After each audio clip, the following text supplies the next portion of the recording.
الحمد لله رب العالمين، والصلاة والسلام على أشرف الخلائق أجمعين، سيدنا وسيد الأولين والآخرين، حبيبنا وحبيب إله العالمين، إمام المرسلين وخاتم النبيين، أبي القاسم المصطفى محمد، اللهم صل على محمد وعلى أهل بيته الطيبين الطاهرين الهداة المهديين المعصومين المظلومين، واللعنة الدائمة على أعداء الدين أجمعين. أما بعد، فقد قال الله تعالى عز اسمه في محكم كتابه ومتقن خطابه: بسم الله الرحمن الرحيم. قل هو الله أحد الله الصمد لم يلد ولم يولد ولم يكن له كفوا أحد. صدق الله العلي العظيم.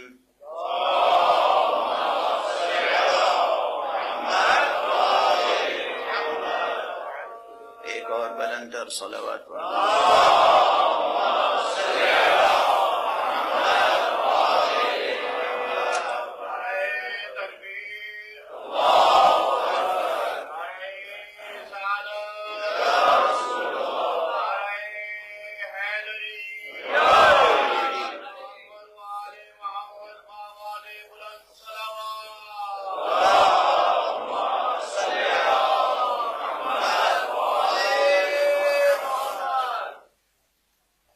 عزیزان ایمانی،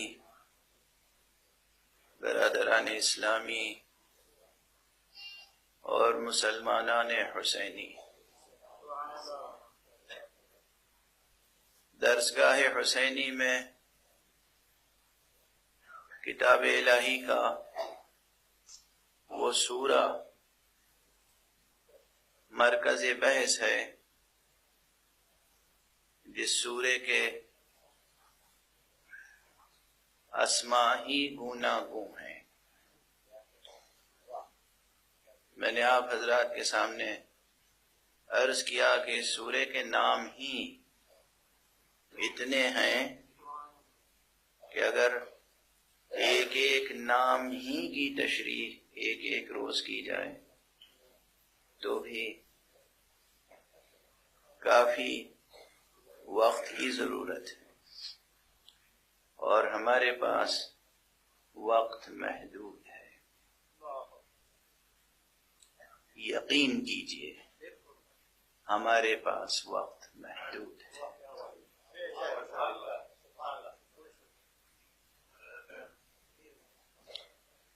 کوشش کیجئے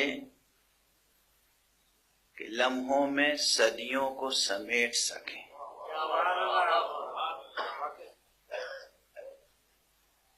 وقت بہت محدود ہے اور لمحات بہت گریزاں ہیں۔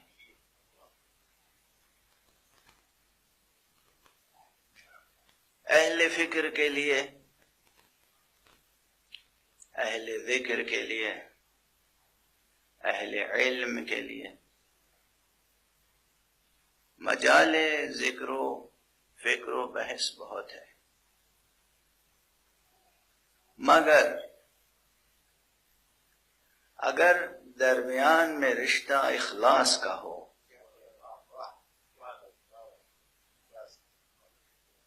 اخلاص خود سورہ اخلاص کے ناموں میں سے ایک نام بھی ہے، اور اخلاص ایک وصف بھی ہے، اخلاص ایک حال بھی ہے، اخلاص ایک مقام بھی ہے۔ اگر انسان اخلاص کے سہارے سے آگے بڑھے، اخلاص کا قدم درمیان میں ہو، دل میں اخلاص ہو، حقیقت سے رشتہ اخلاص کا ہو، تو کرم حسینی خود بخود شامل حال ہو جاتا ہے۔ اور جہاں لطف و کرم حسینی شامل حال ہو جائے، وہاں ممکن نہیں ہے کہ انسان فیض حق سے محروم رہ جائے، ممکن نہیں ہے، ممکن نہیں ہے کہ انسان فیض حق سے محروم رہ جائے۔ اس لیے بہت سے کام جو دوسرے صدیوں میں کرتے ہیں، اہل حق لمحوں میں کر جاتے ہیں، اور بہت سے کام جو اہل حق لمحوں میں کر جاتے ہیں، وہ دوسرے صدیوں میں بھی نہیں کر پاتے۔ زمان و مکان کی اور شؤون حیات کی یہ ریلیٹیوٹی ابھی تک کہیں اچھی طرح زیر بحث لائی نہیں گئی۔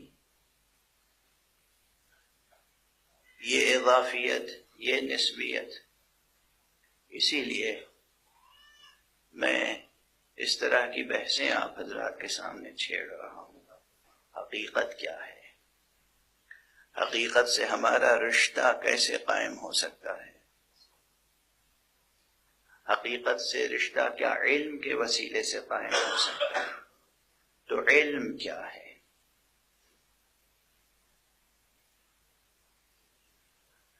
علم کا تصور عموماً ہم نہیں کر پاتے جب تک کہ ذہن کا درمیان میں قدم نہ آ جائے۔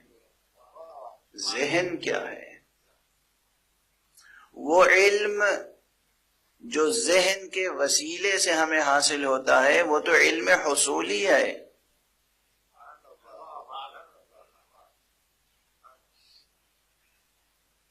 جو کافی نہیں ہوتا۔ دیکھیے، پہلے روز سے میں ایک تعریف جو بہت مشترک ہے، بہت کامن ہے، اور بار بار میں نے عرض کیا کہ جو لاجک کی اور فلسفی کی اسٹینڈرڈ ٹیکسٹ بکس ہیں، اس میں یہ مل جائے گا کہ علم کی تعریف یہ ہے کہ انطباع صورت الشیء فی الذہن، کسی شے کی صورت یا تصویر کا ذہن میں آ جانا علم ہے۔ کیا واقعاً یہی علم ہے؟ کسی شے کی صورت کا سامنے ہونا اور ہے، اور اس شے کا خود سامنے ہونا اور ہے۔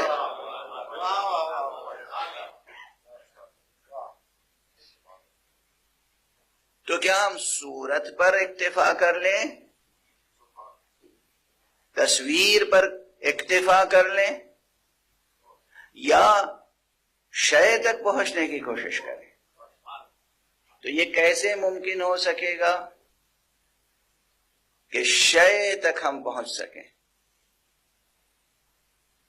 ہے نا مشکل مقامات، آسان تو نہیں ہے۔ یہی وہ مقامات ہیں جو قدموں سے نہیں پہنچے جا سکتے، ان تک قدموں سے نہیں پہنچا جاتا، سر کے بل پہنچا جاتا، سینے کے بل راستہ طے ہوتا ہے، قدموں کے بل نہیں۔ ان دو قدموں سے مکانی فاصلے طے ہوتے ہیں، معنوی فاصلے سر کے بل طے ہوتے ہیں۔ یوں ہی نہیں کہنے والوں نے کہا ہے، حکیم سنائی غزنوی کا ایک مصرع صرف اس وقت ذہن میں آ رہا ہے کہ عشق با سر برید گوید راز۔ عشق تو ہمیشہ کٹے ہوئے سر سے راز اگلتا ہے۔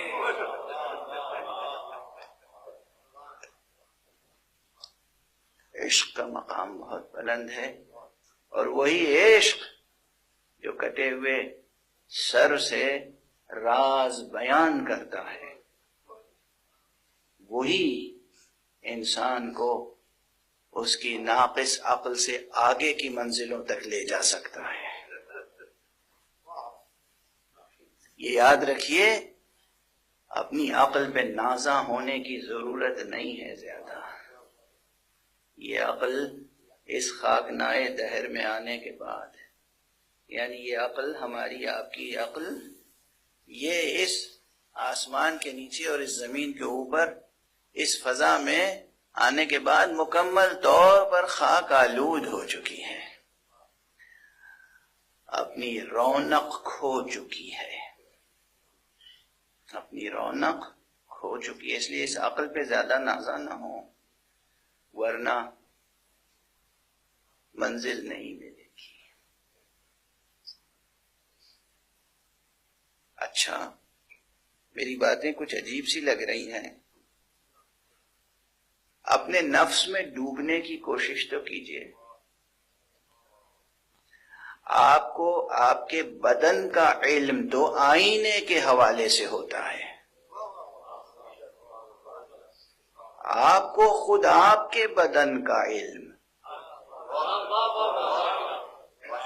آپ کو خود آپ کے روح مبارک کا علم آئینے کی مدد سے ہوتا ہے یا نہیں؟ کیسی مجبوری ہے، کیسی بیچارگی ہے. کیا آپ کے ذہن کی سکت ہے؟ آنکھیں بند کر کے آپ اپنے چہرے کو بھی نہیں دیکھ سکتے؟ کہیں چہرے پہ دنیا نے خاک تو نہیں مل دی ہے؟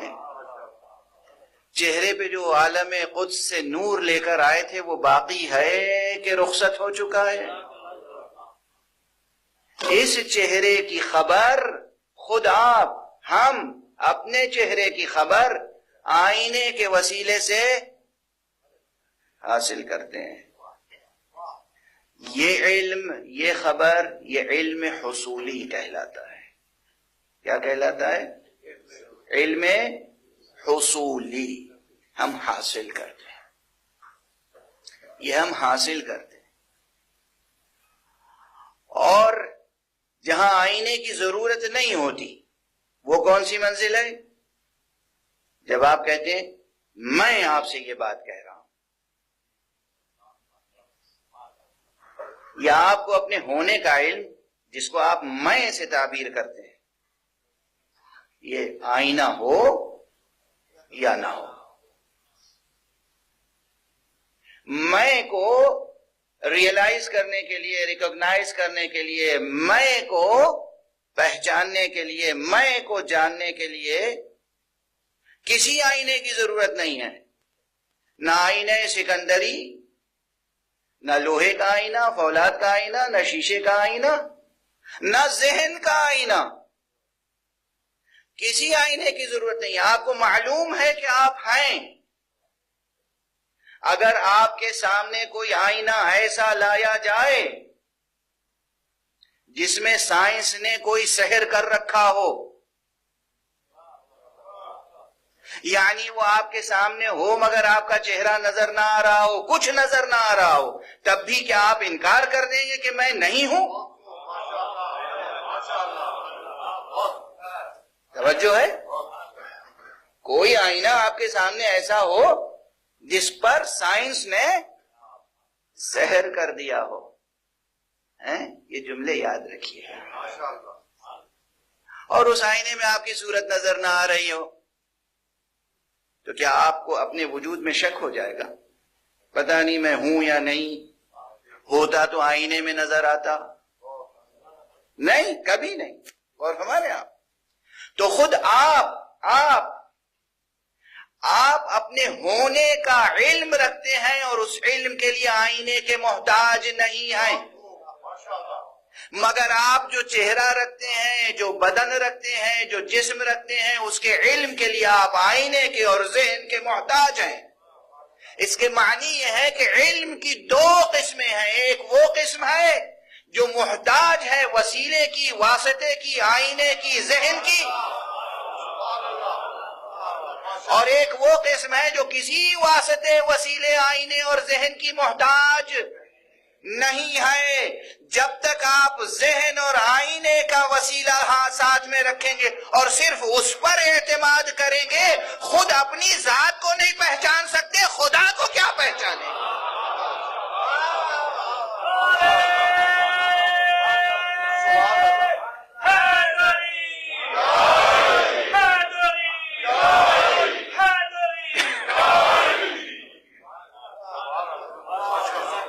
توجہ ہے؟ دیکھیے شکر ہے، یہ ہے تاثیر نام حسین۔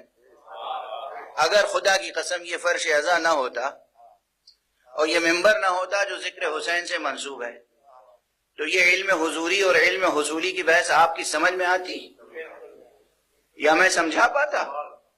حوضہ علمیہ میں رہنے والے مہینوں ورق الٹتے رہتے ہیں، علم حصولی علم حضوری سمجھ میں نہیں آتا، اور ہمارے یہاں اسے کہتے ہیں حسین،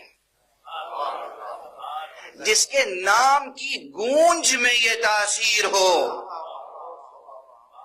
اس کی نگاہ میں کیا تاثیر ہوگی، اس کے انفاس میں کیا تاثیر ہوگی، اس کے وجود مبارک میں کیا تاثیر ہوگی، اسے کہتے ہیں حسین۔ اسی لیے تو میں نے آپ سے عرض کیا ہے کہ اگر حقیقت تک پہنچنا ہو تو سب سے مؤثر ذریعہ حسین ابن علی کا ہے۔ ایک صلوات پڑھ دیں محمد۔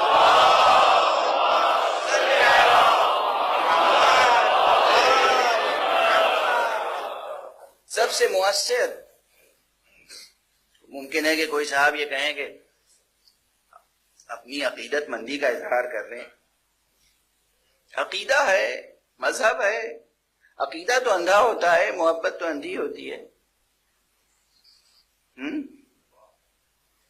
تو یہ بات میں عرض کر دوں، پہلے بھی کہہ چکا ہوں، لیکن یہ بات سمجھ کے اٹھیے گا، محبت اندھی نہیں ہوتی، اور وہ شے جسے اندھی محبت کہا جاتا ہے وہ محبت نہیں ہوتی۔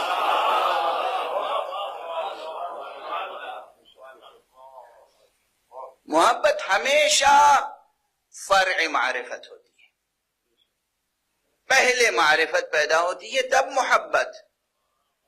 ممکن نہیں ہے کہ بغیر معرفت محبت پیدا ہو جائے، ممکن نہیں ہے۔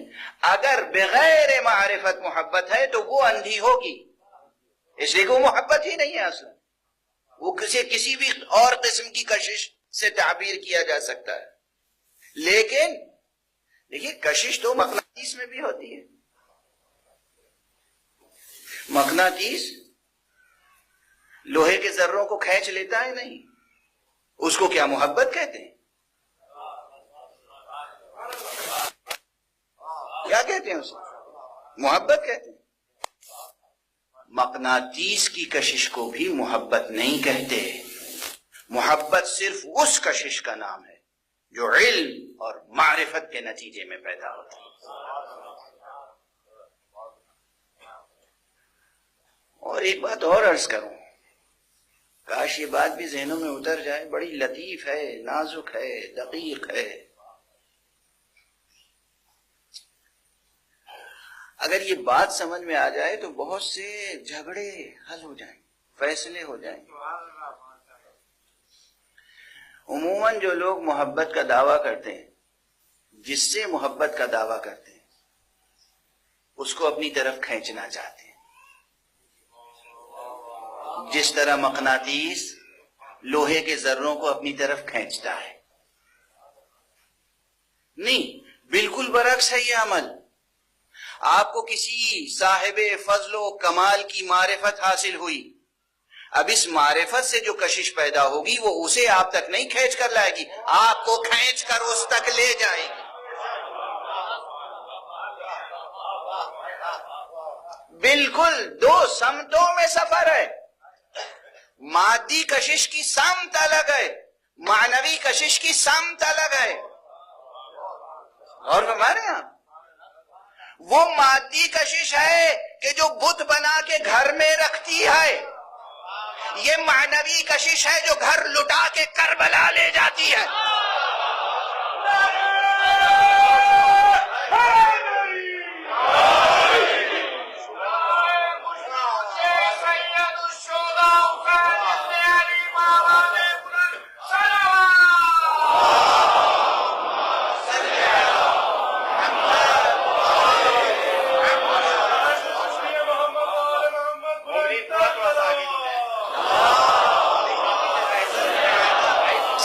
پڑھتے ہوئے ممبر سے قریب تشریف لے آئے۔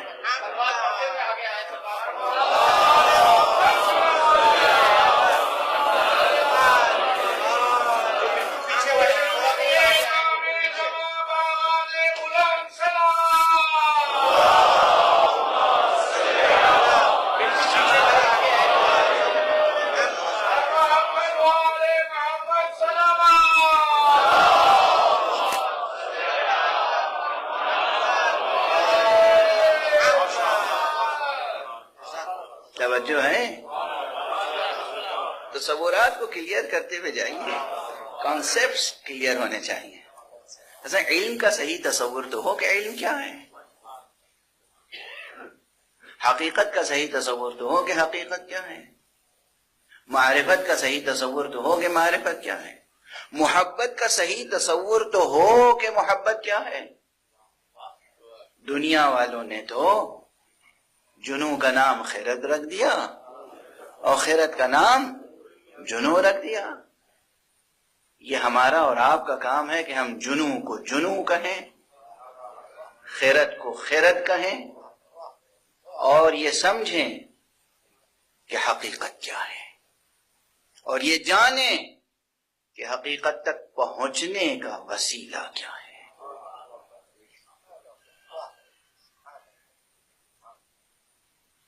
لطف مولا سے بڑی عظیم بحث ہے جو چھڑ گئی ہے، کاش یہ بحث آپ کے دلوں میں اور دماغوں میں جگہ پیدا کر لے اور جاری رہے۔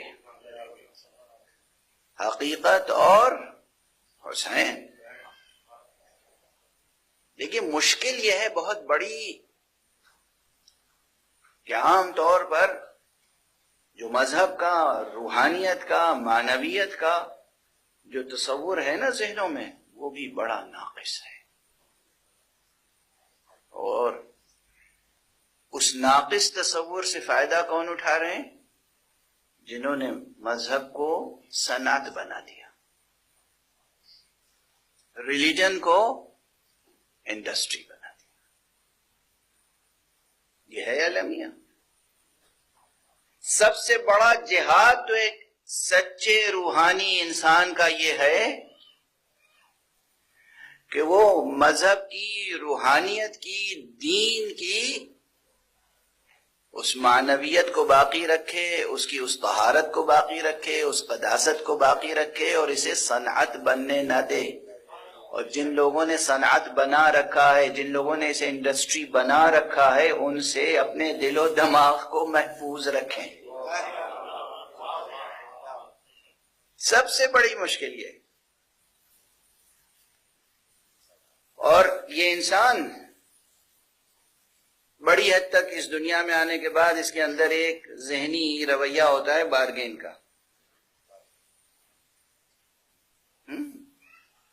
یہ ایک اس طرح کی بات ہے جیسے سمجھیے کہ گویا انسانی انسٹنکٹ میں یہ بات ہوتی ہے، اور جسے ہم کہتے ہیں تجرید، تزکیہ، نفس کو پاک کرنا۔ وہ نفس کو پاک کرنے کے معنی ہی یہ ہیں کہ انسان اپنی جبلت سے، اپنی فطرت سے، اپنی نفسیات سے، فطرت و جبلت میں نے یوں ہی نام لے لیا، فطرت میں بارگین نہیں ہے۔ تو اس دنیا میں آنے کے بعد دنیا کے رویوں سے یہ باتیں پیدا ہو جاتی ہیں۔ اپنے نفس کو، اپنی نفسانیت کو، اپنی نفسیات کو، اپنی ذہنیت کو اس سے پاک کرتا چلا جائے۔ یعنی جس سے محبت کرے، یوں نہ کرے کہ میں محبت کرتا ہوں تو مجھے کچھ چاہیے،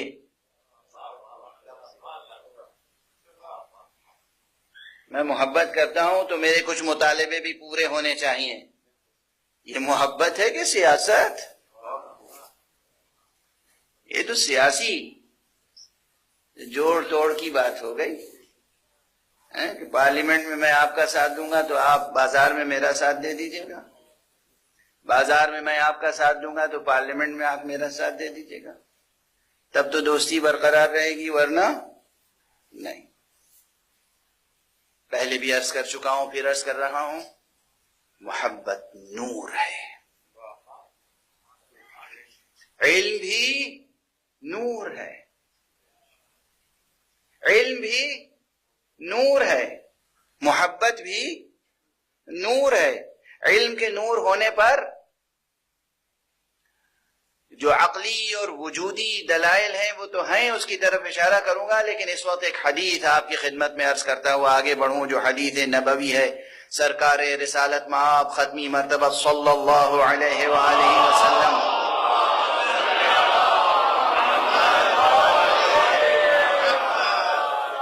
نے ارشاد فرمایا، العلم نور، العلم نور یقذفہ اللہ فی قلب من یشاء. علم تو نور ہے، علم تو ایک خاص نور ہے، علم تو ایک عظیم نور ہے. اب آپ کہیے کہ یہ عظیم و خاص اور یہ سب الفاظ آپ کہاں سے لیے چلے آ رہے ہیں؟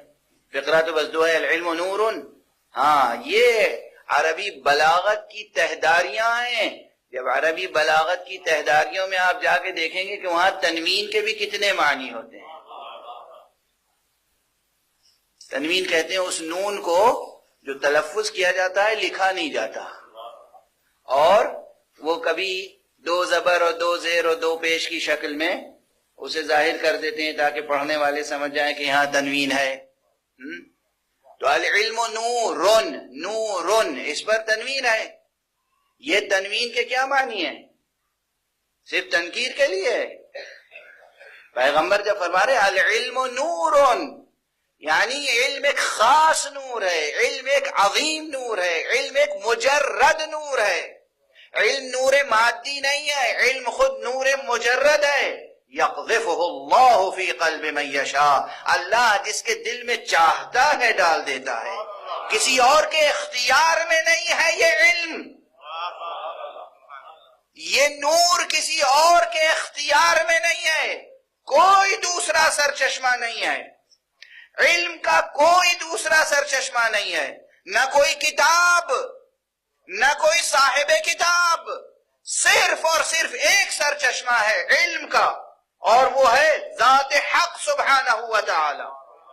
اور جسے ذات حق براہ راست تعلیم کا دے کر، تربیت دے کر بھیجے، اور صرف بھیجے نہیں، ایک پیغام رساں کے طور پر نہیں، بلکہ یہ کہہ کر بھیجے یعلمہم الکتاب والحکمہ، یہ وہ بھیج رہا ہوں جو تمہیں کتاب اور حکمت کی تعلیم دے گا.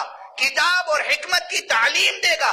جو تعلیم دے گا وہ خود نہ پڑھنا جانتا ہوگا نہ لکھنا جانتا ہوگا.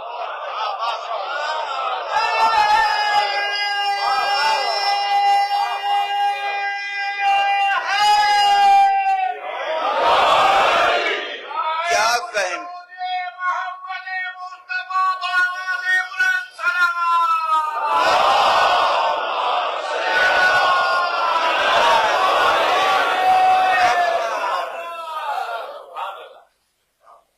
مجھے بھی معلوم ہے جو روایتیں موجود ہیں، جو باتیں حضور کے نام منسوب کر دی گئیں، کہ جب جبرائیل امین نے فرمایا اقرا، تو حضور نے کہا ما انا بقارئ، مجھے تو پڑھنا ہی نہیں آتا. آپ نے سنا تھا؟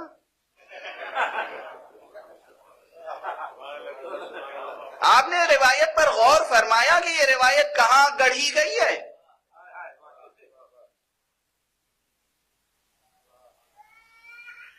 اور کتنی روایتیں گڑھی گئی ہیں.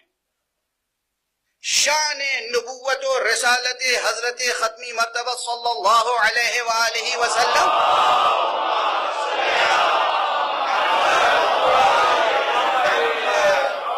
کو مجروح کرنے کے لیے، مجروح کرنے کے لیے. اب بات آ گئی ہے تو کہہ کے آگے بڑھوں گا، آپ چاہے جتنا اعتراض کریں. ظاہر ہے جب ہم ممبر پر آئے ہیں، آپ نے اونچی جگہ بٹھایا ہے، تو تیر آ کر سینے میں لگیں گے تو اس سے تو میں خوف کھا نہیں سکتا. لیکن لازم یہ ہے کہ جو غلط روایتیں مشہور ہیں ان کے غلط ہونے کی طرف اشارہ تو کر دیا جائے.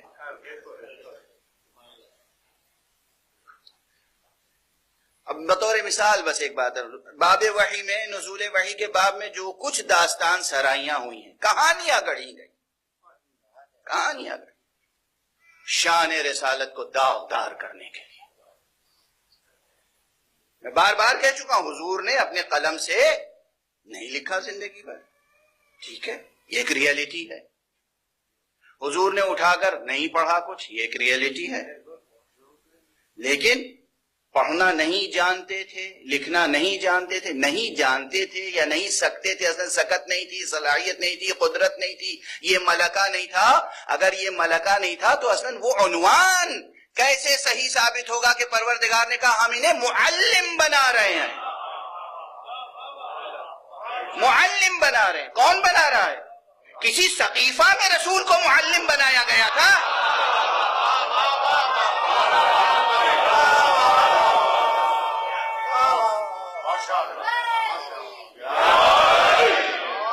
کسی سقیفہ میں معلم بنایا گیا تھا کہ بعد میں کہا جائے اجتہادی غلطی ہو گئی؟ ارے حق سبحانہ و تعالی نبی بنا کر بھیج رہا ہے، رسول بنا کر بھیج رہا ہے، خاتم النبیین بنا کر بھیج رہا ہے. ان سے پہلے جو نبی تھے انہوں نے لوگوں کو لکھنا سکھایا. جناب ادریس کو ادریس کہتے اس لیے ہیں کہ وہ درس دیتے تھے، لکھنا سکھاتے تھے، پڑھنا سکھاتے تھے. اگر یہ لکھنا پڑھنا نہیں جانتے تو ادریس افضل ہیں، محمد ان کی فضیلت نہیں رکھتے.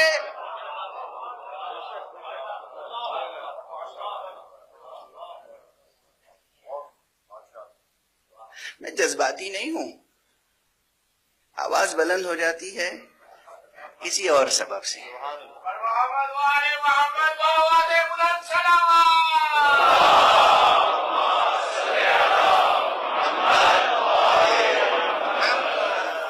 آپ تصور فرمائیے، قرآن ہے، آخر قرآن ہے. ایک نہیں ایک سے زائد مقامات پہ کہا گیا ہم انہیں بھیج رہے ہیں کس لیے؟ معلم بنا کے. یعلم سکھائیں گے. کیا سکھائیں گے؟ کتاب تو پڑھنا ہی نہیں جانتے، نہ پڑھنا جانتے نہ لکھنا جانتے.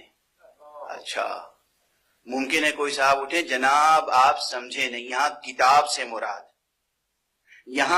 سے مراد یہ کتاب نہیں ہے جو کاغذ پہ لکھی ہوئی ہوتی ہے، اس سے کچھ اور مراد ہے. اچھا اس کے معنی ہے کہ آپ بھی تاویل کے قائل ہیں، آپ بھی مجاز کے قائل ہیں. آپ سمجھتے ہیں کہ اس کتاب سے مراد یہ کتاب نہیں ہے جو قلم سے کاغذ پر روشنائی کے ذریعے سے لکھی جائے، کوئی اور کتاب ہے. تو پھر وہاں بھی رکھیے گا جب ہم کہیں کہ وَكُلَّ شَيْءٍ أَحْصَيْنَاهُ فِي إِمَامٍ مُبِينٍ، اور پھر دوسرے مقام پر آئے کتاب مبین، اور ہم یہ کہیں یا کتاب مبین سے مراد کاغذ پر لکھی ہوئی کتاب نہیں ہے بلکہ امام مبین ہے.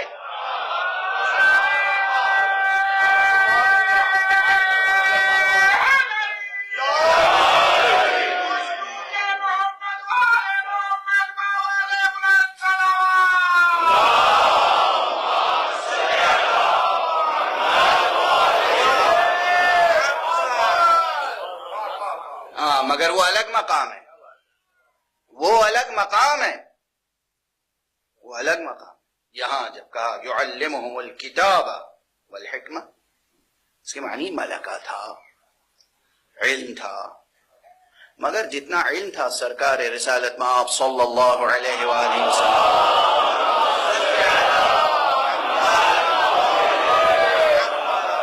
اس پورے علم کے اظہار کے لیے، ان تمام ملکات کے اظہار کے لیے، ان تمام صلاحیتوں کے اظہار کے لیے آپ کے اوپر کچھ آداب، کچھ شرائط تھے. کہاں کس چیز کا اظہار کرنا ہے، کہاں کس چیز کا اظہار نہیں کرنا، کہاں کس ملکے کا اظہار کرنا ہے، کہاں کس ملکے کا اظہار نہیں کرنا ہے، کہاں کس علم کا اظہار کرنا ہے، کہاں کس علم کا اظہار نہیں کرنا ہے، کب کرنا ہے، کب نہیں کرنا ہے.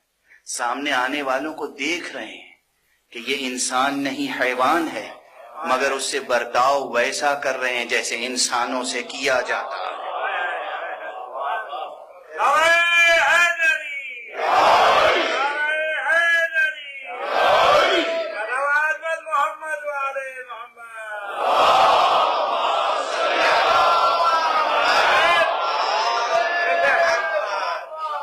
ہمارے بعض حضرات، اب جو میں مثال عرض کر رہا ہوں، دست ادب جوڑ کے عرض کر رہا ہوں، جو کچھ آپ سنیں فوراً قبول نہ کریں اور فوراً الجھنے نہ لگیں. صبر پیدا کیجیے، صبر. جو کچھ سنیے سکون سے سنیے، اس کے بعد اس پر غور کیجیے، اور اس کے بعد جو مسئلہ جس میدان کا ہو اس میدان کے ایکسپرٹ سے جا کے سمجھنے کی کوشش کیجیے. ہر مسئلے کے بارے میں عرض کر رہا ہوں. اب کوئی راستہ چلتے مجھے درد ہے شدید اور راستہ چلتے کوئی دوا بتا دے، آپ کیا مشورہ دیتے ہیں؟ کھا لوں؟ دوا کا مشورہ دینے والے کم نہیں ہیں، دوا کا مشورہ دینے والے کم نہیں ہیں۔ آپ کا کیا مشورہ ہے؟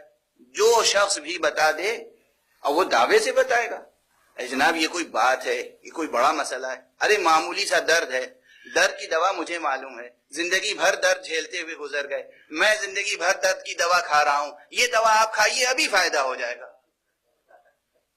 آپ کا کیا مشورہ ہے؟ کھا لوں دوا؟ ابھی بہت مشہور دوا ہے، ایک ڈاکٹر نے تجویز کی، دوسرے ڈاکٹر نے کہا نہ یہ دوا انہیں نہ دیجیے گا ورنہ نقصان کر جائے گی۔ میرے بارے میں آج کا واقعہ اور فرمایا آپ نے۔ تو دوا جو اس فیلڈ کا ایکسپرٹ ہو اس سے رجوع کرنا چاہیے، روایت جو اس میدان کا غواص ہو اس سے رجوع، یہ نہیں کوئی بھی کتاب اٹھا لی اور یہ دعویٰ کر لیا کہ ہم تو اخباری ہیں۔ اخباری کے معنی بے سواد کے نہیں ہیں، اخباری کے معنی نعوذ باللہ جاہل کے نہیں ہیں۔ ہمارے ہاں جو اخباری علماء ہیں ہم ان کا دل و جان سے احترام کرتے ہیں، اخباری علماء کا ہم احترام کرتے ہیں، ہم ان کی تکفیر نہیں کرتے، نعوذ باللہ نہ وہ فاسق ہیں نہ وہ کافر ہیں، مومن ہیں، متقی ہیں، پرہیزگار ہیں، نظریاتی اختلاف بعض مسائل پر ہے، لیکن آج کل جس طرح سے اخباری ہونے کا دعویٰ کرتے ہیں لوگ اور جو روایت سامنے آ گئی اس پہ عمل کرنا شروع کر دیا۔ ایسا نہ کیجیے۔ اولاً ہم اپنے حجم کو پہچانے، ہم کیا ہیں۔ سائنس کی باتیں میں کر رہا تھا ممبر پر، لیکن بہرحال میں کوئی بات ایسی نہیں کہہ سکتا ہوں سائنس کے میدان میں یقین کے ساتھ کہ آپ سب لوگ مان لیجئے جو میں کہہ رہا ہوں وہ حرف آخر ہے، اس لیے کہ میں سائنس کا اسٹوڈنٹ تھا، اب نہیں ہوں۔ سائنس کی اپنی فیلڈ ہے، اپنا میدان ہے، اس کے تقاضے ہیں، میں اس کا مطالعہ کرتا رہتا ہوں، لیکن حرف آخر میرا نہیں ہو سکتا۔ اسی طرح دین ہے، اسی طرح مذہب ہے، اسی طرح فقہ ہے، اسی طرح شریعت ہے، اسی طرح روایت ہے۔ اب ایک روایت ایسی ہے، دیکھیے اس میں مسلک کا بھی فرق نہیں ہے۔ آپ حضرات نے سنا ہوگا اکثر بیان کرتے ہیں لوگ کہ جب رسول اللہ صلی اللہ علیہ وآلہ وسلم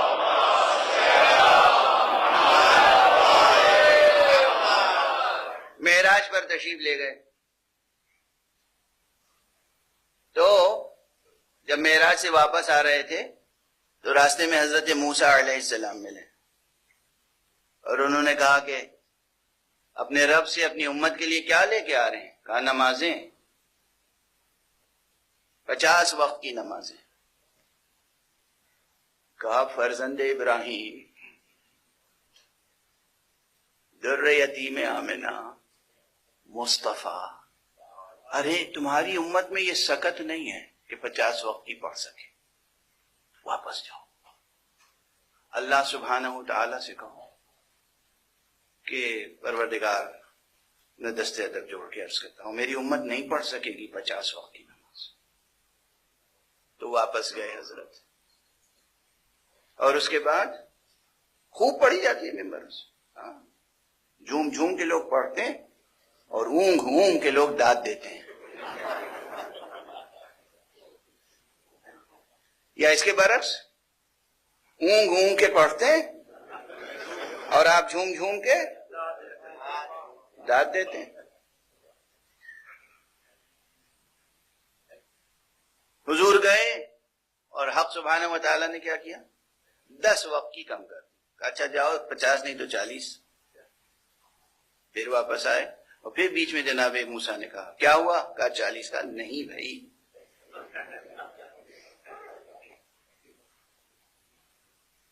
یہ 40 بھی نہیں پڑھ پائیں گے، واپس جائیے۔ پھر واپس گئے، پھر حق سبحانہ وتعالی نے 10 وقت کی کم کر 30۔ پھر واپس آئے، پھر جناب موسیٰ نے روکا، استغفر اللہ ربی واتوب الیہ. پھر واپس گئے، پھر 10 وقت کی کم ہوئی، پھر آئے، پھر روکا، پھر واپس گئے، پھر 10 وقت کی کم ہوئی، پھر آئے، پھر واپس گئے، پھر 5 وقت کی کم ہوئی، پھر آئے. پھر جناب موسیٰ نے کہا تو رسول نے فرمایا کہ اب مجھے شرم آتی ہے، اب نہیں جاؤں گا. آپ حضرات سوچ رہے ہوں گے کہ ایک بار اور چلے ہی جاتے ہیں. پھر صلوات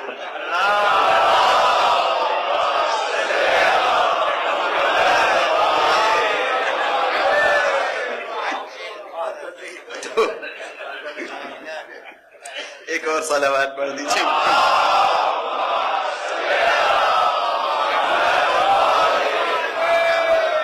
بس ایک بار اور چلے جاتے، یا تو ایک وقت کی رہ جاتی یا بالکل ہی معاف ہو جاتی.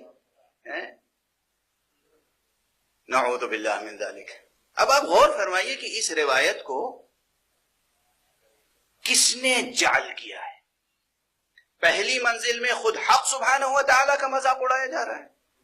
اللہ عالم ہے، حکیم ہے، رؤوف ہے، رحمان ہے، رحیم ہے، اپنے بندوں پر مہربان ہے. اور وہ حکیم، اس کی حکمت کہاں گئی جب وہ یہ سمجھ نہیں پایا کہ یہ بندے یہ 24 گھنٹے میں 50 رکعت کیسے پڑھ سکیں گے. وہ 100 گھنٹے کا دن رات تو بنایا نہیں تھا.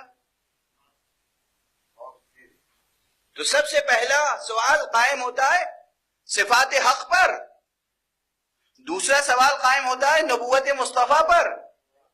یہ خاتم النبیین ہے، یہ زیادہ عالم ہے یا موسیٰ علی نبینا وعلیہ السلام.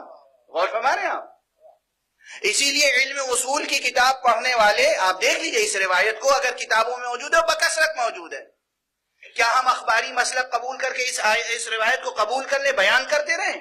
نہ اللہ کی عظمت باقی رہتی ہے، نہ نبی کی عظمت باقی رہتی ہے، نہ امت کی آبرو باقی رہتی ہے، نہ نماز کی حرمت باقی رہتی ہے. یہ اور اس قسم کی روایتیں ہماری کتابوں میں بھری ہوئی ہیں جو خدا دشمنوں نے اور اسلام دشمنوں نے گڑھی اور حدیث کی کتابوں میں بھر دی. مشہور ترین روایت ہے، اس لیے میں نے اسے موضوع بنایا. اب اصولی علماء کا کیا کام ہے؟ پروردگار جنت نصیب فرمائے، کروٹ کروٹ جنت نصیب فرمائے. جناب علامہ شیخ حسن ابن زین الدین شہید ثانی، ان کی مشہور کتاب ہے اصول فقہ میں، جو صدیوں سے پڑھائی جا رہی ہے، وہ بڑی پربرکت کتاب ہے، ابتدائی کتابوں میں سے ہے. ایک زمانے میں پہلی کتاب وہی پڑھائی جاتی تھی علم اصول فقہ میں، اس کا نام ہے معالم الاصول. اصل میں تو اس کا نام ہے معالم الدین وملاذ المجتہدین، لیکن وہ فقہ میں کتاب ہے، اس کا مقدمہ ہے وہ اصول میں. اس مقدمے کو الگ کر کے مستقل کتاب کے طور پر پھر شائع کیا گیا اور وہ نصاب میں داخل ہو گیا اصول فقہ میں. اس کتاب میں انہوں نے صاف صاف لکھ دیا کہ بھائی یہ روایت خدا کے واسطے اس پر اعتبار نہ کریں. ایک مثال دے رہا ہوں میں، ایک مثال، اور تنہا انہوں نے نہیں، نہ جانے کتنوں نے. اور ہمارے یہاں یعنی بظاہر کتنی دلاویز اور خوبصورت داستان گڑھی گئی اور آپ سنتے رہتے ہیں اور کبھی ذہن میں شک شبہ پیدا ہوا. اور حقیقت کیا ہے؟ نہ توحید سلامت رہتی ہے، نہ رسالت سلامت رہتی ہے، نہ نبوت سلامت رہتی ہے، نہ نماز کی حرمت، نہ آپ کی آبرو امت. اور ہمارے یہاں اسی طرح خود نبوت مصطفیٰ صلی اللہ علیہ وآلہ وسلم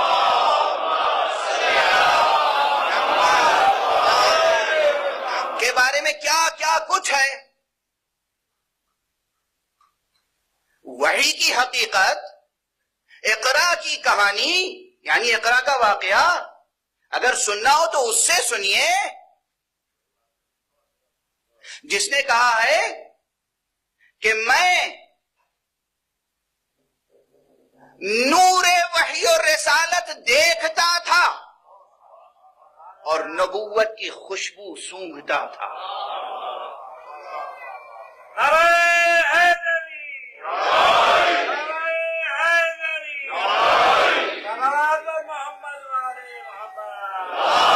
نہج البلاغہ میں بلند صلوات پڑھیں محمد والے.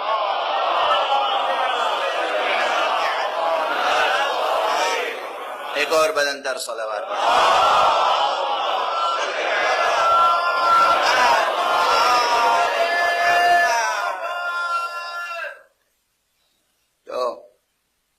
نہج البلاغہ میں ایک خطبہ ہے، خطبہ قاصعہ، اس میں ایک جملہ ہے، فرماتے ہیں کنت ارى نورا نور الوحی والرسالہ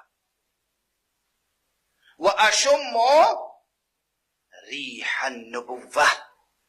میں نور وحی اور نور رسالت کو دیکھتا تھا. نور وحی اور نور رسالت، نور وحی، نور وحی، نور وحی اور نور رسالت کو دیکھتا تھا اور نبوت کی نکھت کو، نبوت کی خوشبو کو سونگھتا تھا.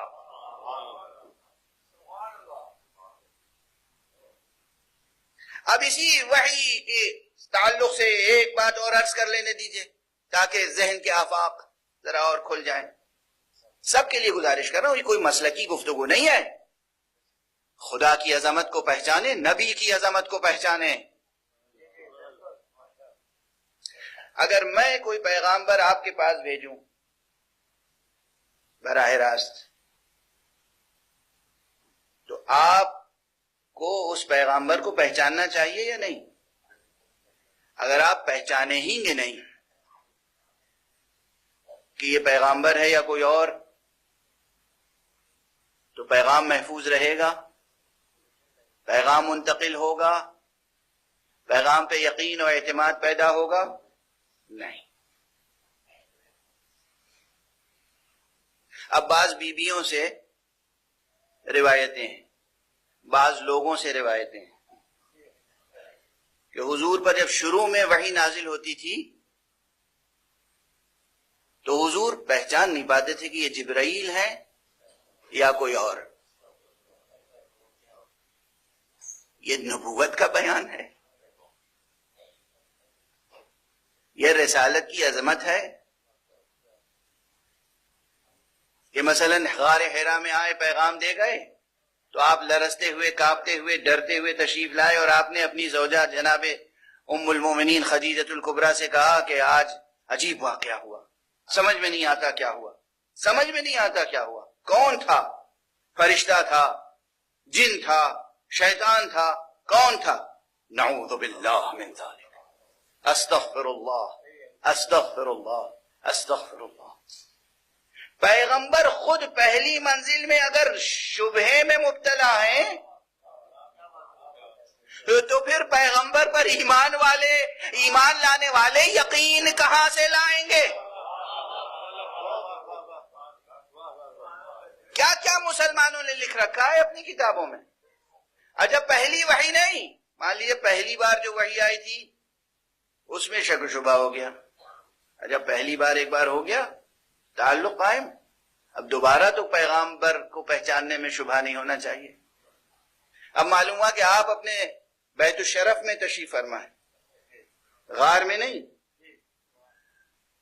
غار حرا میں نہیں، مکے میں بی بی جناب خدیجۃ الکبریٰ کے بیت الشرف میں ہے. اور ایک مرتبہ کہتے ہیں پھر وہ نظر آیا، پھر وہ نظر آیا، پتہ نہیں کون ہے، فرشتہ ہے یا شیطان ہے. استغفر اللہ ربی واتوب الیہ. اور اس وقت جناب خدیجہ فرماتی ہیں تم میرے قریب آ جاؤ، تم میرے قریب آ جاؤ، تم میرے قریب. اور لوگ یہ پڑھتے ہیں اور مجمع سر دھنتا ہے. کس نے سحر کر دیا عقلوں پر تمہاری مسلمانوں؟ کس نے جادو کر دیا؟ یہ عظمت نبوت ہے، یہ عظمت وحی ہے، یہ عظمت رسالت ہے، یہ ناموس مصطفیٰ کی عظمت ہے. بی بی خدیجہ فرما رہی ہے میرے قریب آ جاؤ. اللہ نے رسالت کس پر نازل کی تھی، خدیجہ پر یا مصطفیٰ پر؟ میرے قریب آ جاؤ، بتاؤ. اچھا میرے بالکل زانوں پہ بیٹھ جاؤ، بتاؤ کہ اب بھی وہ نظر آ رہا ہے؟ فرمایا ہاں اب بھی نظر آ رہا ہے، اب بھی نظر آ رہا ہے. اچھا اپنا سر میرے سینے کے قریب یا میرے لباس کے اندر ایسے لے آؤ. اب بھی نظر آئے؟ کہا اب نہیں نظر آ رہا. کہا پھر یہ یقیناً جبرائیل ہے. یہ شیطان نہیں ہو سکتا. اگر شیطان ہوتا، جن ہوتا، تو یہ نعوذ باللہ اس میں حیا نہ ہوتی، غیرت نہ ہوتی، اب بھی رہتا. مگر تم اب میرے اتنے قریب ہو گئے ہو اور اس نے آنکھیں پھیر لی، چلا گیا، اس کا مطلب یہ فرشتہ ہے. کیا معیار ہے فرشتے کو پہچاننے کا؟ رسول نہیں پہچان رہے ہیں کہ یہ جبرائیل ہیں. خدیجہ مختلف طریقوں سے آزما کر بتا رہی ہیں محمد یہ جبرائیل ہیں. یہ ہے مسلمانوں کا لٹریچر، یہ ہے روایتیں، یہ ہے حدیثیں. اس طرح آپ نے اپنے نبی کو پہچانا ہے. اور 1400 برس گزر گئے، 1500 برس گزر گئے. اگر نبی کی نبوت اور وحی کی حقیقت یہی ہے تو پھر مسلمان یقین میں کیسے پختہ ہو سکتا ہے؟ رسول خود اللہ بھیجنے والا کس کے پاس؟ رسول کے پاس. کس کو بھیجنے والا؟ جبرائیل کو. اور رسول پہچان نہیں پا رہے.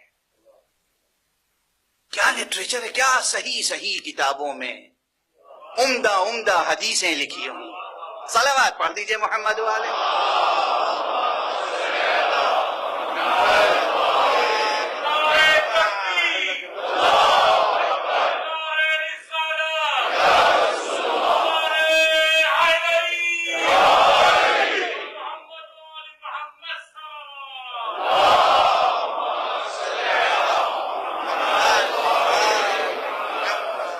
مسلمانوں عظمت رسالت کو پہچانو، مسلمانوں عظمت نبوت کو پہچانو، مسلمانوں ناموس وحی کو پہچانو، اور ان ہستیوں سے تعارف حاصل کرو جو نور نبوت دیکھتے تھے، جو نور رسالت دیکھتے تھے، جو خوشبو نبوت سونگتے تھے، جو نکہت نبوت سونگتے تھے، جنہیں رسول نے اپنے اجزاء قرار دیا ہے، رسول نے جن سے منیت کا رشتہ قائم کیا ہے. علی سے فرمایا علی منی و انا من، حسن کے لیے فرمایا حسن و منی، حسین کے لیے فرمایا حسین و منی. اگر وحی کا وہی فلسفہ ہے تو یقین فرمائیے قیامت تک کوئی صحیح طور پر ذہین انسان، عقل مند انسان، دانش مند انسان، کوئی حکیم، کوئی فلسفی، کوئی عارف ایمان نہیں لا سکتا، یقین نہیں حاصل کر سکتا. لیکن اگر وحی کی حقیقت کو جاننا ہو، اسی لیے بس اب ایک گریز ہے، وقت گزر گیا، بہت سمیٹ کے بہت طاقت جمع کر کے آیا تھا، اور جو کچھ عرض کرنا چاہتا تھا آج وہ رہ گئی باتیں. لیکن بہرحال انشاءاللہ ابھی چند شبیں ہیں، گزارش کروں گا. یہ جملہ البتہ پہلے عرض کر چکا ہوں کہ کس وقت تاریخ عالم میں حسین کا ظہور ہوا ہے. کس وقت جب تخت بیٹھنے والے باغی شام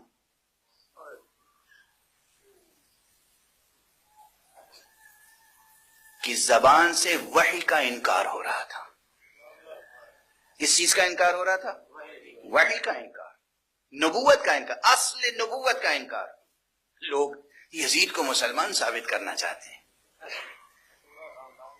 لوگ یزید کو مسلمان ثابت کرنا چاہتے ہیں، اور یہ بحث ہے کہ وہ مسلمان تھا تو اس پر لعن جائز ہے یا نہیں. میں تو ہر اس شخص کے اسلام پر شبہے کی نگاہ ڈالتا ہوں جو یہ بحث کرے کہ یزید پر لعن جائز ہے یا نہیں.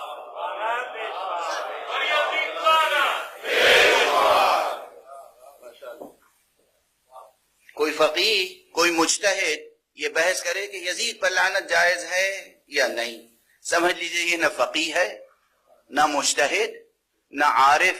اس کا کسی بھی چیز سے تعلق ہو سکتا ہے مگر خدا سے تعلق نہیں ہے. کسی دربار سے ہو سکتا ہے، کسی سرکار سے ہو سکتا ہے، کسی مسلک سے ہو سکتا ہے، کسی گروہ سے ہو سکتا ہے، مگر خدا سے تعلق نہیں ہو سکتا. اس لیے کہ یزید کی زبان پر کیا تھا؟ لعبت بنو ہاشم بالملک فلا، ملک جاء ولا وحی نزل. یہ تو بنی ہاشم نے ایک کھیل کھیلا تھا، ایک ڈھونگ رچا تھا. نہ کوئی فرشتہ نازل ہوا تھا، نہ کوئی ملک آیا تھا، نہ کوئی وحی نازل ہوئی تھی. یہ انکار ختم نبوت نہیں ہے، یہ انکار اصل نبوت ہے. آپ حضرات بعض ملکوں میں بیٹھ کر بحث ختم نبوت کی کرتے ہیں اور ان لوگوں کے اسلام کو زیر سوال لاتے ہیں جو ختم نبوت میں شبہ کرتے ہیں، اور جو اصل نبوت میں شبہ کرے وہ رحمت اللہ تعالی علیہ. کیا دوہرا معیار ہے. اس سادگی پہ کون نہ مر جائے خدا. اصل نبوت میں شبہ، انکار، شبہ نہیں انکار. لعبت بنو ہاشم، بنو ہاشم نے کھیل کھیلا تھا، ڈھونگ رچا تھا. کس کی خاطر؟ ملک کی خاطر، اقتدار کی خاطر، حکومت کی خاطر. دیکھیے یہ فکر بنیادی فکر ہے. یاد رکھیے آج تک بہت سے مسلمان اسلام کے معنی یہی سمجھتے ہیں کہ ہمیں بس اسلامی حکومت قائم کرنی ہے. اگر اسلامی حکومت قائم نہیں ہوئی تو بس اسلام خطرے میں. اسلام کی حکومت زمین پر قائم بعد میں کرو، اپنے دلوں پر پہلے قائم کرو.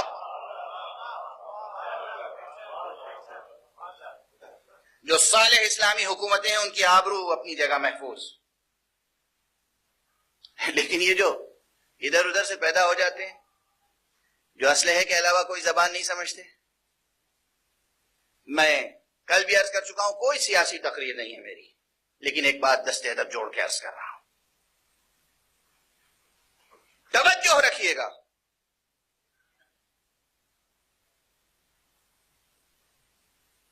ایک طرف اسلامی حکومت قائم کرنے کا وہ طریقہ ہے کہ بچوں کو ذبح کیا جائے، عورتوں کو اسیر کیا جائے، بازاروں میں کنیز بنا کر بیچا جائے، اپنے ہی کلمہ گویوں کو ذبح کیا جائے، اور وہ کردار کہ جو خود ان کو بنانے والے ہیں وہ انہیں ڈس اون کریں.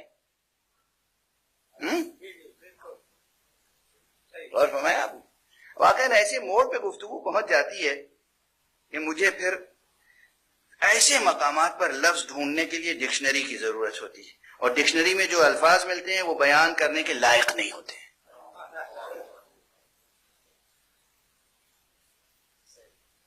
بس اس سے زیادہ کیا عرض کر. بعض الفاظ ایسے ہیں جو ہم لوگوں کے یہاں شرفا کے گھرانوں میں بولے نہیں جاتے، تو ان کو ڈھونڈنے کے لیے مجھ جیسے طالب علم کو تو ڈکشنری کا سہارا لینا پڑتا ہے. یہ میری زندگی کا واقعہ ہے، المیہ ہے. ایک مرتبہ ایک صاحب میرے سامنے دشنام دے کر چلے گئے، میری سمجھ میں نہیں آیا کیا کہا انہوں نے، کس سے پوچھتا. ایک بزرگ سے پوچھا بھائی اس لفظ کے کیا معنی ہے، تو ان کا چہرہ سرخ ہو گیا. بس میں سمجھ گیا کہ یہ کچھ نازیبا لفظ ہے. جا کے ڈکشنری میں ڈھونڈتا رہا تو بحمداللہ مہذب اللغات میں وہ لفظ مل گیا. پروردگار بلندیاں عطا فرمائے جناب میرزا مہذب لکھنوی صاحب کو. یادگار کارنامہ ہے، اس میں کوئی شک نہیں.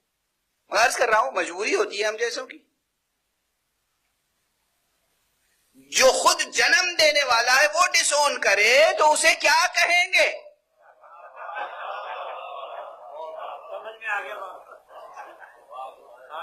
جو پیدا کرنے والا ہے وہ ڈس اون کر رہا ہے، اسے کیا کہیں گے؟ کیا عنوان ہے؟ اب داعش کو کیا کہیں گے؟ بہرحال ایک یہ روش ہے کہ ہم بس زبان شمشیر اور کوئی زبان نہیں. میرا کوئی تعلق، میرا پاسپورٹ انڈین ہے، میرا ایرانی حکومت سے کوئی تعلق نہیں، لیکن یہ معلوم ہے کہ امام خمینی رضوان اللہ تعالی علیہ نے اور اس کے بعد آیت اللہ العظمی خامنئی صاحب نے جو حکومت قائم کی ہے وہ بزور شمشیر نہیں. یہاں نظر آتا ہے ان کی روش کو، ان کے رویے کو دیکھ کر سمجھ میں آتا ہے کہ انہوں نے کم از کم درس وہاں سے لیا ہے جہاں تلوار اصل نہیں ہے، مودت اصل ہے، محبت اصل ہے، معرفت اصل ہے، علم اصل ہے، سلیقہ اصل ہے، قانون اصل ہے.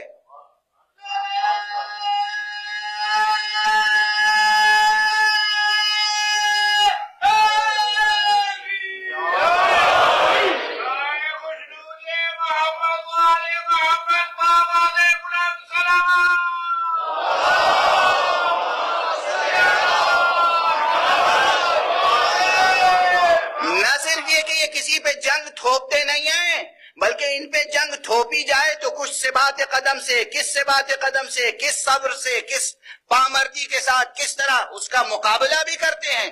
اور اگر دوسری جگہوں پر بھی جنگ کی آگ بھڑکائی جائے تو کس طرح اسے بجھانے میں مدد کرتے ہیں.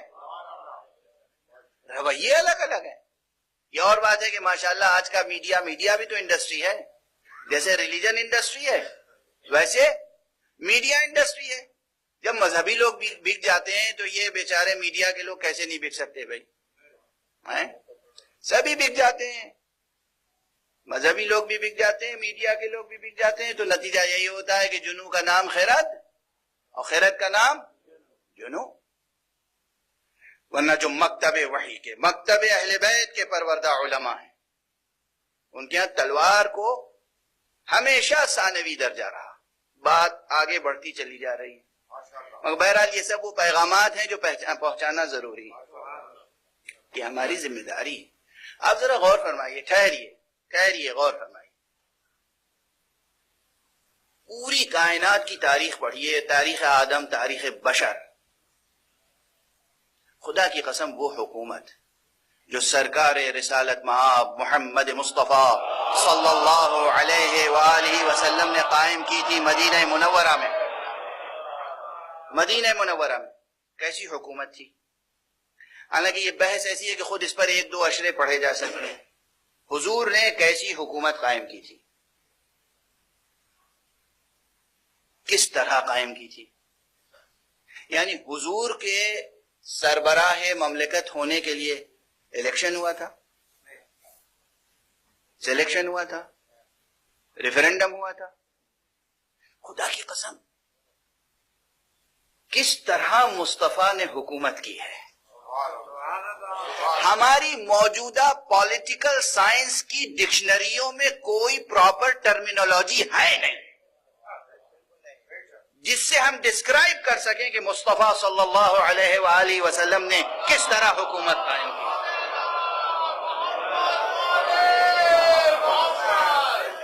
حضور کی حکومت. اور چونکہ وقت کے دامن میں بالکل گنجائش نہیں، اس لیے ایک جملے میں سمیٹ کر بڑی لمبی چوڑی بحث آگے بڑھ جاؤں. آپ نے بار بار سنا ہوگا کہ سیاست کا خاص گر کیا ہے؟ Divide and rule. اور کیا؟ آپ کہیں وہ پلیٹونک تھیوری نہ پڑھنا شروع کر دیجئے گا. ڈیوائڈ، تقسیم کرو حکومت کرو، توڑ پھوڑ کرو قبضہ کرو، اجاڑو پھر بسانے کے بہانے سے خود آباد ہو جاؤ.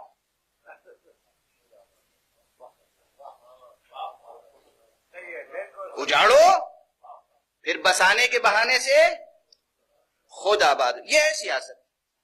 یہ وہ سیاست ہے جو 19ویں صدی اور 20ویں صدی اور 21ویں صدی میں ہم دیکھ رہے ہیں. یعنی سیاست کے معنی ہے لڑاؤ اور حکومت کرو. ممکن ہے کہ فرعون اور نمرود وغیرہ کے زمانوں میں بھی یہی سب ہو رہا ہو. میں نے جہاں تک مطالعہ کیا، واحد سرکار رسالت مآب صلی اللہ علیہ وآلہ وسلم کی حکومت ہے.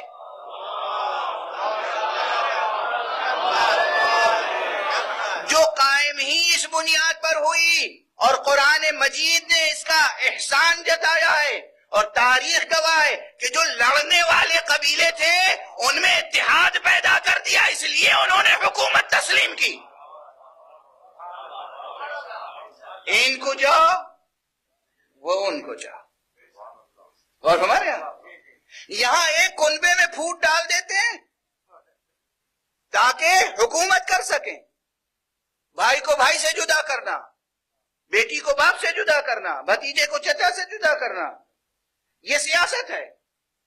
حضور نے اوس و خزرج کے درمیان اور چھوٹے چھوٹے نہ جانے کتنے جہاں بھی جنگ تھی، جدل کا ماحول تھا، لڑائیاں تھیں، ان سب میں تالیف قلب کر کے، دلوں کو موہ کے، محبت ڈال کے اس طرح شیر و شکر بنا دیا کہ سب نے خود بخود حکومت تسلیم کر لی۔ خدا کی قسم انسانیت کی تاریخ میں نہ کوئی ایسا حکمراں پیدا ہوا ہے، نہ کوئی ایسی حکومت قائم ہوئی جیسا حکمراں محمد صلی اللہ علیہ وآلہ وسلم۔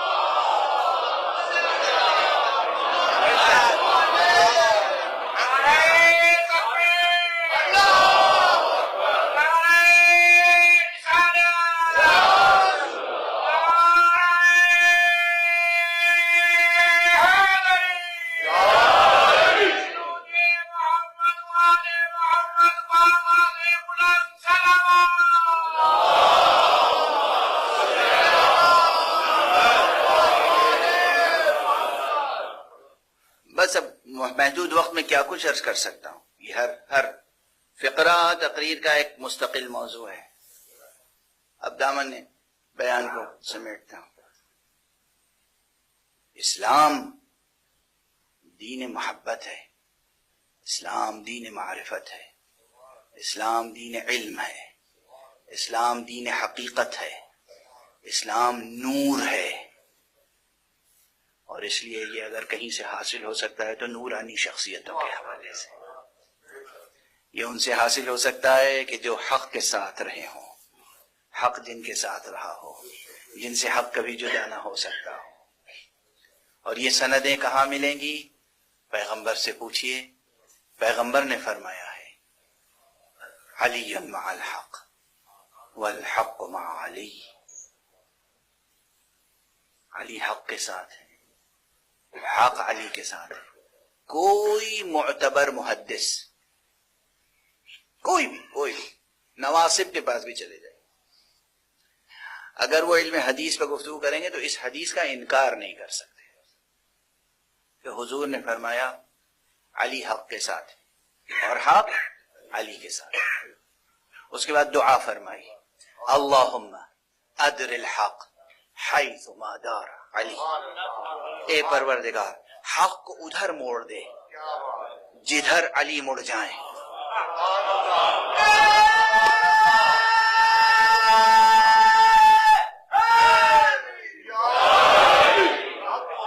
اب میں دست ادب جوڑ کے بس اتنا پوچھتا ہوں مسلمانوں سے، مسلمانوں، پیارے مسلمانوں، عزیز مسلمانوں، عظیم مسلمانوں، شمع نبوت پر جان چھڑکنے والے مسلمانوں، پروانہ رسالت بن کر شہید ہونے والے مسلمانوں، یہ بتاؤ یہ رسول محمد ابن عبداللہ، یہ در یتیم آمنہ اللہ کو پیارا تھا یا نہیں؟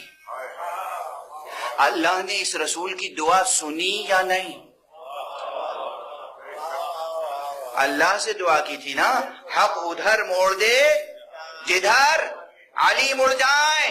تو چاہے پہلی منزل ہو، دوسری منزل ہو، تیسری منزل ہو، آخری منزل ہو، جہاں جہاں علی ہوں گے حق وہاں ہوگا۔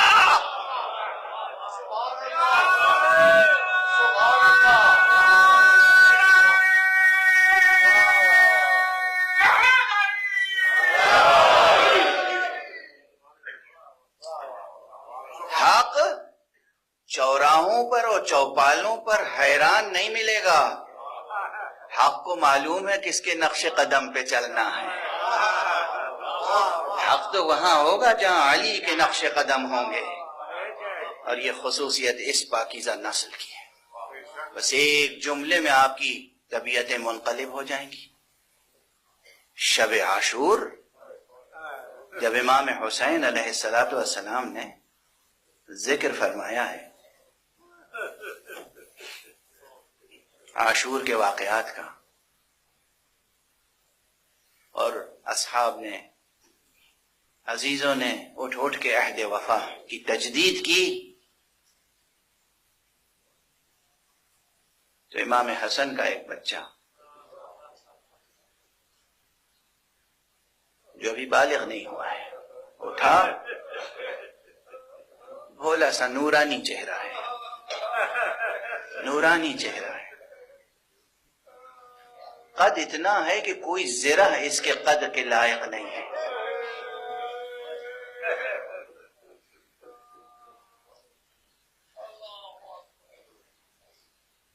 اٹھا اپنی جگہ سے، امو جان کیا میرا نام بھی محضر شہادت میں ہے یا نہیں؟ کہا بیٹے پہلے یہ بتا موت کیسی لگتی ہے؟ تو معلوم ہے جواب دینے والے بچے نے کیا کہا؟ یہ ہے ذریت فاطمہ، یہ ہے ذریت علی، یہ ہے نسل علی۔ امو جان کیا ہم حق پر نہیں ہیں؟ بیٹے ہم حق پر نہیں ہوں گے تو کون ہوگا؟ کہا پھر احلا من العسل، حق پر مرنا تو پھر موت شہد سے زیادہ شیریں ہے۔ کیا جواب ہے، کیا گفتگو ہے، کیا مکالمہ ہے؟ بس اب آپ آمادہ ہیں، پروردگار آپ کی آنکھوں کو غم حسین میں کبھی خشک نہ رکھے، اور اس کے علاوہ آپ کو کوئی غم نہ دے۔ جن ماؤں کے پاس بچے ہیں اللہ ان بچوں کو سلامت رکھے۔ کسی کو وہ منظر نہ دیکھنا پڑے جو بی بی ام فروا نے دیکھا۔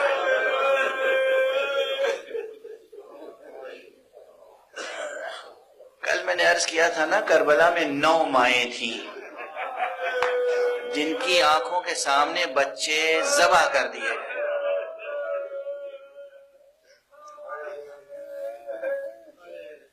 قیامت تک کوئی خاتون یا کوئی فرد بی بی جناب ام فروا کے دل کی کیفیت کو سمجھ ہی نہیں سکتا، اس لیے کہ جس منظر کو دیکھنے کی حسین تاب نہ لا سکے اس منظر کو اور کون برداشت کر سکتا ہے؟ جس منظر کو دیکھنے کی تاب حسین نہ لا سکے۔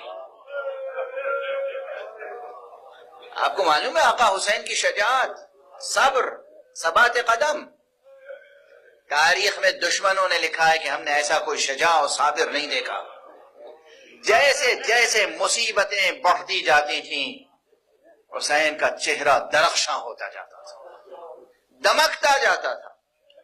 کہیں کوئی علامت نہیں تھی ضعف کی، کمزوری کی، خوف کی، غم کی، کوئی علامت نہیں تھی۔ صدموں کی کوئی علامت چہرے سے اندازہ نہیں ہوتا تھا۔ اور بار بار آج یہ جملہ پڑھ کر آیا ہوں میں، ایک مورخ کی کتاب میں، جو مورخ بہرحال مسلک اہل بیت سے تعلق نہیں رکھتا، وہ کہتا ہے کہ بار بار ہجوم ہوتا تھا حسین کے ایک ایک صحابی کی شہادت کے بعد ہجوم ہوتا تھا، اور جس وقت اور حسین تلوار لے کر اس طرح جہاد کرتے تھے کہ وہ سارا ہجوم بکھر کے رہ جاتا۔ کس میں طاقت ہے جو آقا حسین کے صبر کو، ثبات کو، شجاعت کو سمجھ سکے؟ لیکن جس وقت قاسم آئے ہیں اور انہوں نے کہا ہے امو جان مجھے مرنے کی اجازت دیجیے، تو یہ بھی روایت ہے کہ ایک مرتبہ آقا حسین نے قاسم کو سینے سے لگایا اور اتنا روئے کہ حسین بھی غش کھا کے گرے زمین پر۔ قاسم، یہ لمحے ہوتے ہیں، یہ گریا بزدلی کا گریا نہیں ہوتا۔ کیا کیا یادیں آقا حسین کو تازہ ہو گئی یادیں۔ یہ روایت ہے، روایت۔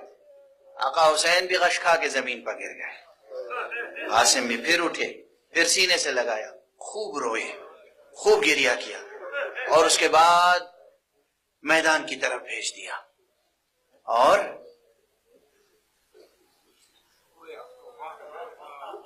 کچھ دیر اس بچے نے جنگ کی، خوب جنگ کی، بڑے بڑے سورماؤں کو تہ تیغ کیا، مگر یہ بچہ ہے،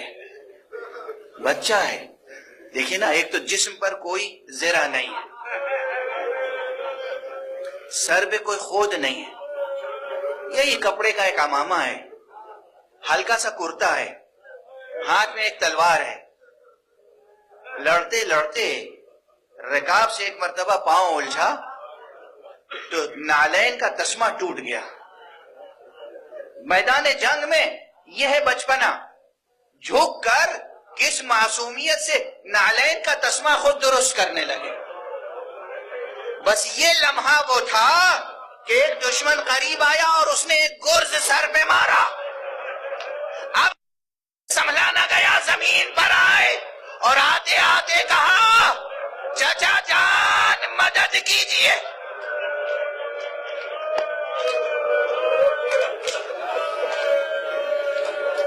اجرکم علی اللہ، اجرکم علی اللہ۔ کاش یہ راتیں تمام نہ ہوں اور ہم قیامت تک حسین پر گریا کرتے رہیں۔ حسین پر گریے کا حق کوئی ادا کر سکتا ہے؟ کوئی حسین کو قاسم کا پرسہ دے سکتا ہے؟ کوئی ام فروا کو قاسم کا پرسہ دے سکتا ہے؟ کسی میں سکت ہے جو تسلی دے سکے، دلاسا دے سکے؟ یہ واحد آواز ہے جس نے حسین کو مدد کے لیے پکارا ہے۔ یہ بھی بچپن کے تقاضے ہیں، یہ واحد آواز ہے، واحد آواز، ورنہ ہر شہید شہادت کے وقت کہتا تھا آقا آپ پر آخری سلام، بس مدد کے لیے کوئی نہیں پکارتا تھا۔ یہ بچہ ہے، یہ بچہ، اس نے کہا چچا جان مدد کو آئیے۔ آقا حسین تیزی سے گھوڑا بڑھا کر آگے بڑھے، لیکن جب قریب گئے تو دیکھا ایک شقی ہے، چاہتا ہے قاسم کا سر قلم کرے۔ یہ منظر حسین سے دیکھا نہ گیا، غضب کی طرح گرج کر اسے آواز دی، تیری یہ مجال ہے میرے ہوتے ہوئے قاسم کا سر قلم کرے۔ آپ کی آوازیں بلند ہیں، آپ کی آوازیں بلند ہیں، اس لیے، اور وقت گزر چکا، اس لیے اجازت دیجیے اب میں شہادت نہیں پڑھوں گا، سکت نہیں ہے، دو جملے عرض کروں گا، دو آقا حسین سے دستے ادب جو آقا حسین، آقا آپ جیسا شجاع، آپ جیسا صابر، آپ جیسا ثبات قدم رکھنے والا ایک قاسم کا گلا کٹتے ہوئے نہ دیکھ سکا۔ آپ کے بعد بیویوں نے اکبر دیکھا، اور محمد کا گلا کٹتے دیکھا، آپ کا گلا کٹتے دیکھا۔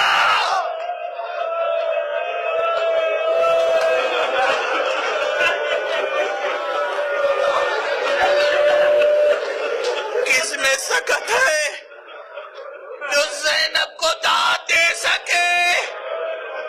کس میں قوت ہے جو لیلا اور رباب کو داد دے سکے؟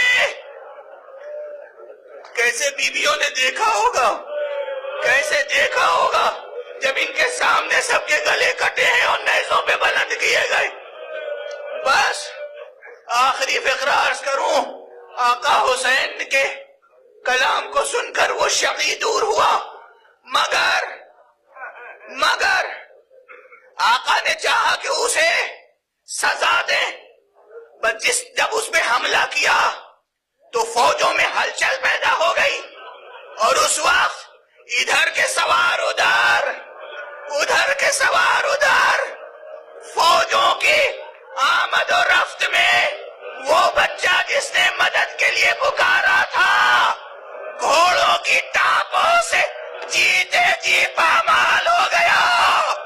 اب حسین لاشا نہیں لائے، قاسم کے بدن کے ٹکڑے ردا میں خیمہ گاہ کی طرف آئے، واہ حسین، واہ حسن، واہ علی، واہ محمد، ماتم حسین۔